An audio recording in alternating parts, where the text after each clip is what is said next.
U.S. Department of Labor operates a website called Workers Owed Wages.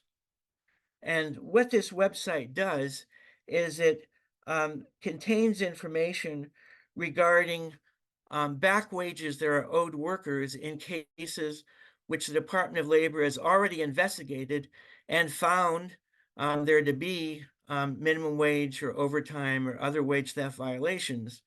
And not only have they determined there were wage theft violations in these cases, but the Department of Labor has already collected the money.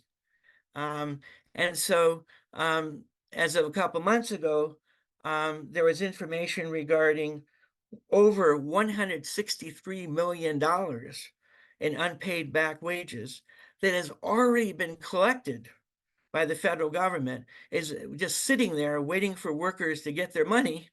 And so it's very important for workers and their advocates to know this, so that if they think there was a Department of Labor investigation, a wage and hour division investigation, and they think that might have led to a finding of violations in the collection of wages, you can simply go to this website and try to find out whether you're owed some of that money that has already been collected. The next topic is a topic that was brought to my attention by one of fellow members of the Worker Center. It's called Minimum Standards Councils. There's a small but growing movement around the country being supported by labor unions, but also by other worker advocates, to establish so-called minimum standards councils. And the way this works is that the state or a municipality, but usually the state, will pass a law that requires certain industries to set up, or at least try to set up, these councils.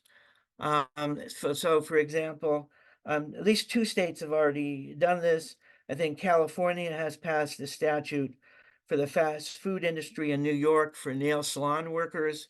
And Minnesota has either passed or is considering passing a similar law governing home healthcare workers. And so if there is this requirement in the law, then the industries have to set up this council, including equal numbers of representatives from the workers and from the industry. And then usually there have to be 1 or more government representatives sitting on the council as well. And then once you have the council established, they can then set standards for minimum wages, for working conditions, for safety measures, and so forth, which will govern the whole industry. Now, the workers need not be members of a union, although, as I mentioned, unions have been strong supporters of this and have been involved in these minimum standards councils. This is a very new idea. As I say, to my knowledge, only New York and California have already implemented this, and Minnesota possibly for certain healthcare workers. But other states will probably try to do this in the future. And if the political situation should change in Ohio, maybe there will be an opportunity to try to change the law here in Ohio. So there are several more items remaining, and I'll try to go through these fairly quickly. And most of these relate to labor unions, what's happening to labor organizing or labor unions. First thing I wanted to mention that on November 21st of last year, a National Labor Relations Board judge found that Amazon had violated numerous requirements and worker protections under the Fair Labor Standards Act, and those included dismissing employees. These were retaliatory actions taken against people who were organizing or advocating for a union, for the workers in a warehouse who were trying to organize a union.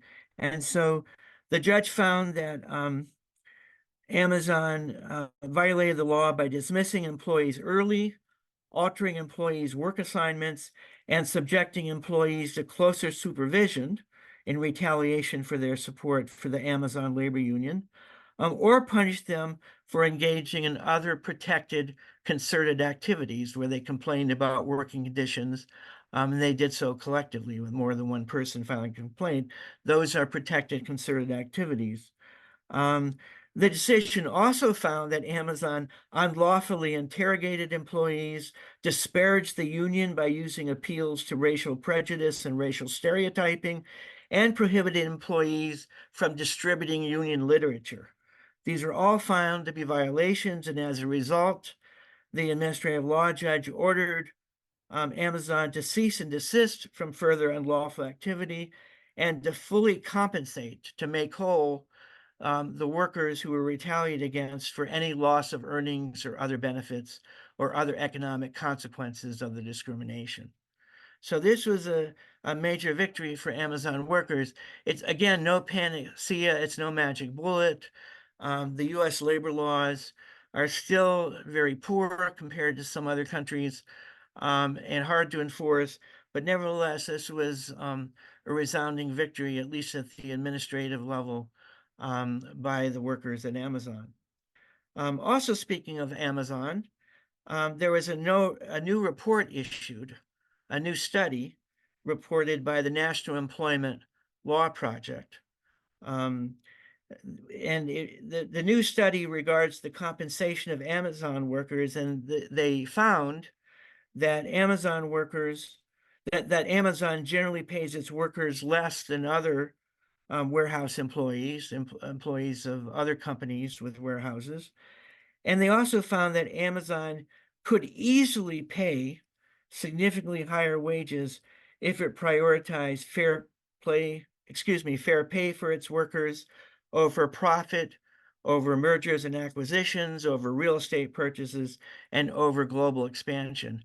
And I don't remember the exact figure, but all the workers at Amazon, and there are many of them, more than 1 million warehouse workers, could get substantial pay increases if it weren't for those practices by Amazon, according to this report by the National Employment Law Project. Starbucks, the organizing efforts in Starbucks are still in the news.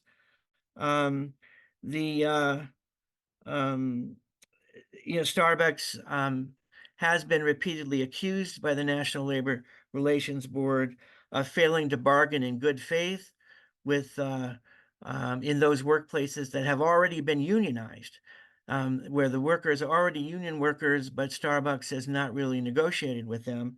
Well, finally, after 6 months where they said they weren't going to negotiate with the workers, they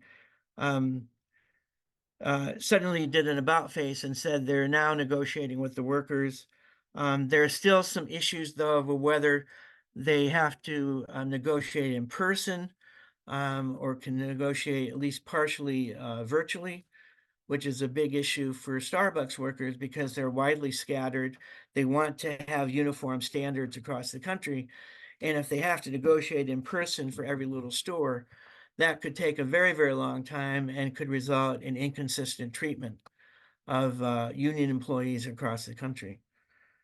So even though it's a small step forward, at least the company is now negotiating to some extent and in some form with the unionized Starbucks workers. On the local front and in Ohio, I just want to quickly report some recent, mostly victories. About 1,000 patient technicians at the Ohio State University Hospital have recently unionized. The Grandview Heights Public Library union has already reached their first contract agreement with the Grandview Heights Public Library. And in the meantime, the majority of the workers at the Pickerington Public Library have signed union cards and have requested that the Pickerington Public Library recognize their union. And so this reflects a growing trend, at least in the Columbus area, of library workers seeking to organize to protect their rights and to improve their working conditions and wages and benefits as library workers.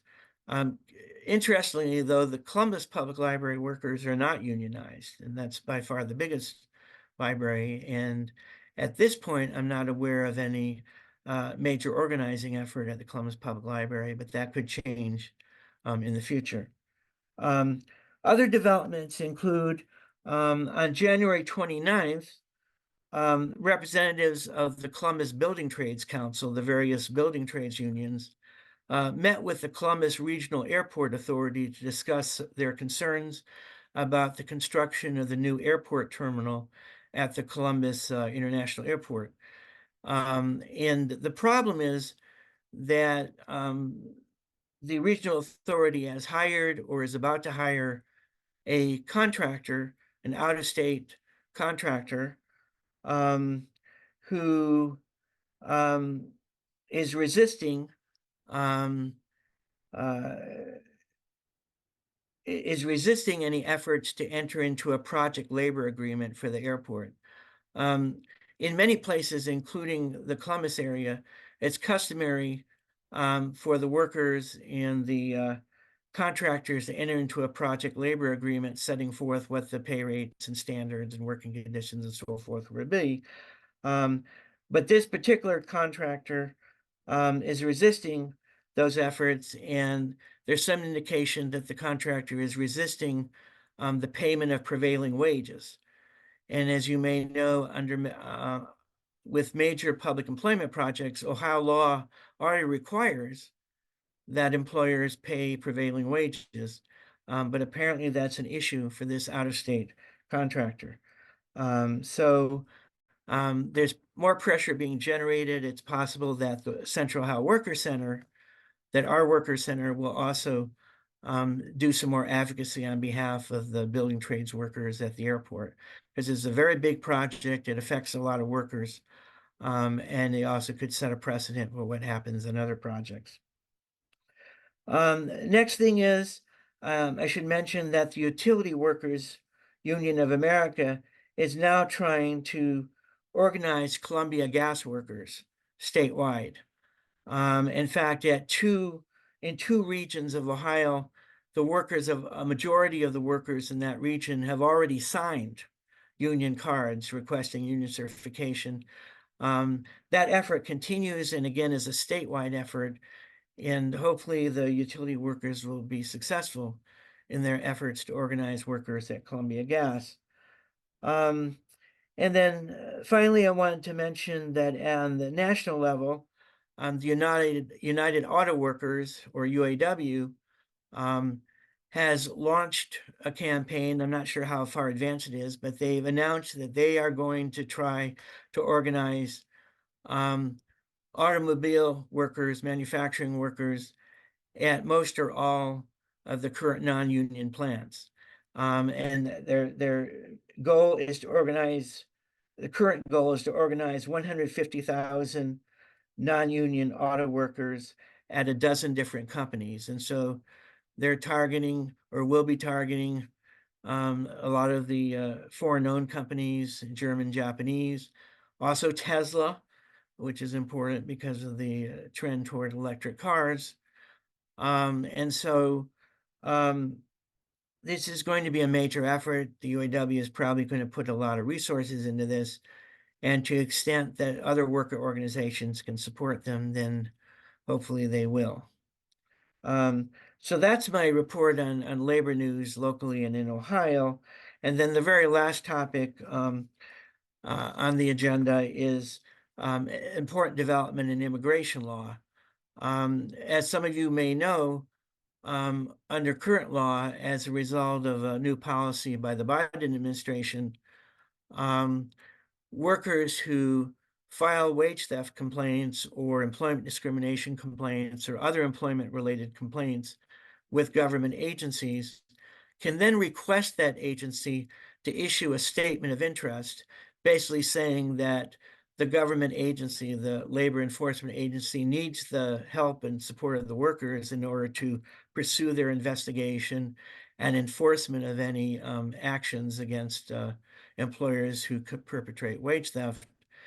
And under the Biden administration policy, after the workers obtain that statement of interest, then they can file a request for deferred action, which means in ordinary English that there would be a determination by the Department of Homeland Security, by DHS, that no action should be taken to deport or to otherwise penalize those workers under the immigration laws, because those workers' support and cooperation are necessary to the enforcement of federal or state labor laws. So again, it's a twofold process. You get a statement of interest, for example, from the Wage and Hour Division at the Federal Department of Labor, and then you file a request for deferred action. And if deferred action is granted by the Department of Homeland Security, then they will also grant a work permit. So this is very important, particularly for undocumented workers, because undocumented workers are, first of all, vulnerable to possible deportation for under the immigration laws, and secondly, um, they they will not have, they probably do not have work permits if they're undocumented, and so this will provide an avenue for workers trying to enforce their laws and trying to recover damages or to stop any ongoing wage theft by their employers. It'll provide an avenue for them to also protect their status of being in the country, for being in the country and for working in this country. Now, the new development, which was announced on January 17th, is a guidance for non-citizen workers requesting a renewal of deferred action. The way deferred action normally works, it has been working for the past year since this program started, is that workers are normally granted deferred action and work authorization for a period of 2 years. And so what happens if that 2 years expires and the labor agency, let's say the Department of Labor, is still investigating the employer? There may be additional workers who have been impacted during that time, or they may have issued an injunction and they need the workers' help in enforcing that injunction, or they may not have collected all the wages. They may have already determined that the employer committed, for example, minimum wage or overtime violations, but they haven't collected all the money yet. And so they still need the employees' cooperation and support in accomplishing that. So there are various situations in which employees might be able to request a renewal of deferred action, which would come along with renewal of work authorization for up to another 2 years, probably for another 2 years.